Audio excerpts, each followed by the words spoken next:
Азыркы учурда жер шарында 8 миллиардка жакын адам жашайт. Анын 36 миллион адамы Канада өлкөсүндө. Канада Орусиядан кийинки эле эң ири мамлекет. Калктын жыштыгы мында 1 километр квадратка 3 адам. Канада экинчи популярдуу спорт оюну баскетболдун жана хоккейдин мекени. Канададан сыдырма менен цивилизация оорусу үчүн дарылоочу инсулин ойлоп табылган.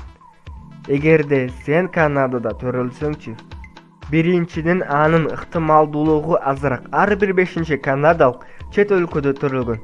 Канада менен АКШнын жалпы чек-арасынын узундугу рекорддук 8891 километрге жетип, кошуна өлкөгө жеңил кирүүгө жол берет.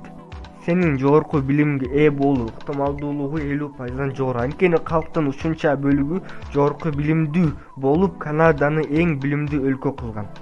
Бирок канадалыктар маалыматтын 40%-ын интернеттен алышат. Канададагы үйлөрдүн 87%-ы дүйнөлүк желеге кошулган. Сиз аял болбосоңуз, сакалыңыз болсо керек. Канадалык Серван Сингх узундугу 2,5 метрге жеткен дүйнөдөгү эң узун сакалдын ээси. Анан дагы чакмак көйнөксүз жана сакалсыз канадалык токойчуну элестетүү кыйын. Токой чарбасында 800 миң канадалык иштеп, канадалык токойлордун жалпы аянты 310 миллион гектар.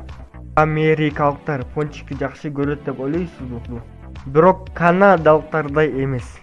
Канадада киши башына эң көп пончик дүкөндөрү туура келет. Канада дүйнөлүк апокалипсисте жашоого эң ыңгайлуу өлкө. Мында дүйнөлүк тозсуз суунун 20%, нефттин 10% турат жана баарына жеткен кенен аймак. Ушуну менен бүттү. Дүйнөдөгү ири өлкөдөгү тынч жашоо мына ушундай.